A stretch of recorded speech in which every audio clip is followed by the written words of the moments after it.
آج 9ویں پارے سے تلاوت کی گئی 10ویں پارے تک ختم سورۃ الانفال۔ یہ غزوات کے بارے میں یہ آیت مبارکہ اور یہ سورت نازل ہوئی۔ اس میں اور غزوات کے ساتھ ساتھ میں بدر کا بھی اس میں تذکرہ کیا گیا ہے۔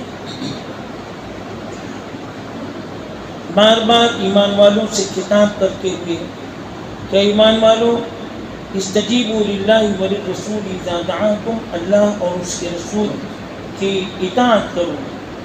واذکروا اذ انتم قلیل مستضعفون فی الارض، اس وقت کا ذکر خیر کیا جا رہا ہے۔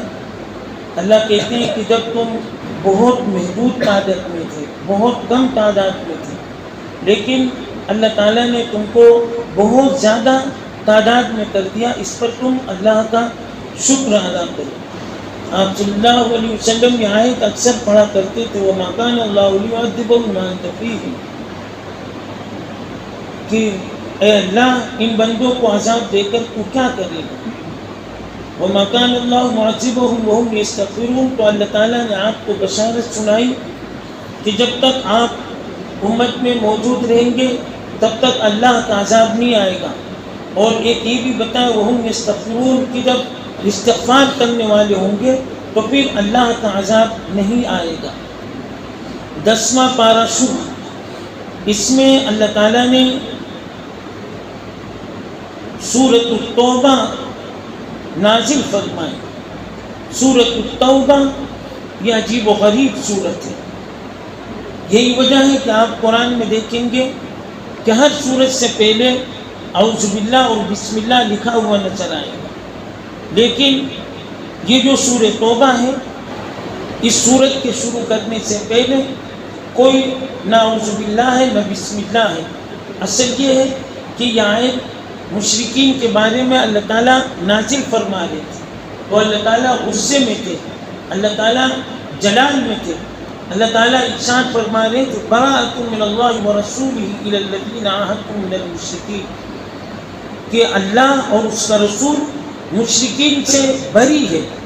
یوم الحج الاکبر ان اللہ بریء من المشرکین، حج اکبر کے دن اعلان کیا گیا کہ اب کوئی مشرک حرم میں داخل نہیں ہو سکتا۔ حدود حرم متعین ہے، وہاں پر کوئی بھی اس طریقے سے کافر داخل نہیں ہو سکتا۔ اگرچہ یہ سال موجودہ حکومت اس طریقے سے ایسے مشرکوں کو اجازت دی، لیکن پھر بھی علماء نے اس کی مخالفت کی ہے کہ قرآن کی آیات سے یہ ثابت ہے کہ حرم میں کوئی بھی اس طریقے سے مشرک نہیں داخل ہو سکتا۔ یہ اللہ تعالیٰ نے اس گھر کی عظمت اور اس گھر کا یہ اللہ تعالیٰ نے اس طریقے سے خیال رکھا۔ اور جو لوگ حج کرنے کے لیے جاتے ہیں، آپ بھی گئے ہوں گے، تو جب آپ جدہ سے ٹیکسی یا گاڑی پہ جب آپ بیٹھتے ہوں گے تو آپ کو ایک پورا پل نما نظر آئے، اس پل نما یعنی بالکل رحل جیسا ہے، تو اس پر یہ بڑے حروف سے یہ آیت آپ دور سے پڑھیں گے تو یہ آیت نظر آئے گی۔ اس کا خلاصہ ہے کہ اب یہاں سے کوئی مشرک اندر داخل نہیں ہو سکتا۔ اس لیے جب اللہ تعالیٰ وہاں پر ہمیں داخل کرے تو اللہ کا شکر ادا مانے کہ اللہ جہاں پر تو نے اپنے نافرمانوں کو، مشرکین کو آنے کی اجازت نہیں دی ہے، اے اللہ ایسی جگہ تو ہمیں آنے کی توفیق دے رہا ہے، تیرا شکر ہے، تیرا احسان ہے۔ قُلْ إِنْ كَانَ آبَاؤُكُمْ وَأَبْنَاؤُكُمْ، کہ اللہ اور اس کے رسول سے محبت کرو، اپنی جان سے، اپنی اولاد سے۔ یا ایھا الذین آمنوا ما لکم اذا قیل لکم انفروا، اے ایمان والو اللہ کی راہ میں اپنی جان کو لگاؤ، اپنی مال کو لگاؤ۔ ثاقلتم الی الارض، زمین پر بوجھ مت جاؤ اور دنیا کی زندگی پر راضی مت ہو جاؤ۔ الا تنصروہ فقد نصرہ اللہ، اللہ کی مدد تمہارے ساتھ ہے۔ خاص طور سے یہ غار کا قصہ بیان کیا گیا۔ آپ صلی اللہ علیہ وسلم جب غار ثور میں تشریف لے گئے حضرت صدیق اکبر کے ساتھ، صدیق اکبر گھبرائے ہوئے تھے کہ اب یہاں پر کیا ہوگا، کیونکہ پیچھے لوگ تعاقب میں تھے۔ حضرت صدیق اکبر رضی اللہ تعالیٰ عنہ کو آپ نے ارشاد فرمایا لا تحزن ان اللہ معنا، کہ آپ گھبراؤ نہیں، اللہ ہمارے ساتھ ہے۔ تو اللہ کی غیبی مدد آئی، اللہ کی نصرت آئی، جو لوگ تعاقب تھے پیچھے دشمن وہ سب بھاگ گئے، اور اللہ تعالیٰ نے آپ صلی اللہ علیہ وسلم کی، حضرت صدیق اکبر کی اور مسلمانوں کی اللہ تعالیٰ نے مدد فرمائی۔ پھر اس کے بعد منافقین کے بارے میں تذکرہ کیا گیا ہے۔ اس زمانے میں منافق نہیں ہے، ہاں منافقت والے اعمال ہیں، جیسا آپ صلی اللہ علیہ وسلم نے ارشاد فرمایا کہ جو وعدہ کرے اس کے خلاف کرے، جو جھوٹ بولے، جو امانت میں خیانت کرے، اس کی یہ منافقت کی نشانی ہے۔ لیکن اس زمانے میں منافق نہیں ہے۔ منافق کس کو کہا جاتا ہے؟ منافق اس کو کہا جاتا ہے کہ جو بظاہر اپنے آپ کو مسلمان ظاہر کرتا ہوں، لیکن اندر سے وہ اس طریقے سے پورا اسلام کا دشمنی کرتا ہوں پورا دن۔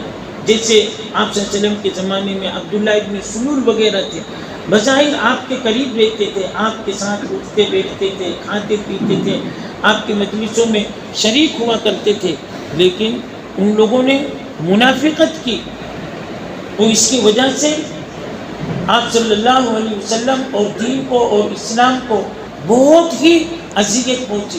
پھر بھی آپ صلی اللہ علیہ وسلم منافقین کے ساتھ حسن سلوک، ان کے ساتھ بھی معاملہ کیا کرتے تھے۔ آپ کو پتہ تھا کہ یہ منافق ہے۔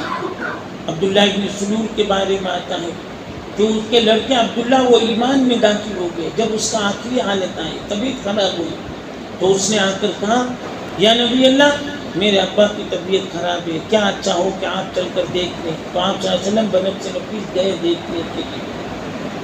پھر تھوڑے دن کے بعد آیا یا نبی اللہ میرے ابا کی طبیعت خراب ہے، کیا اچھی بات ہو کہ آپ میرے ابا کے لیے کہ اس کی بخشش ہو جائے، مجھے پتہ ہے کہ اس نے زندگی بھر آپ کی مخالفت کی، دین کو نقصان پہنچایا، آپ اپنا پیراہن مبارک دے دیں، آخری وقت ہے تاکہ اس کے کفن دفن میں استعمال ہو جائے۔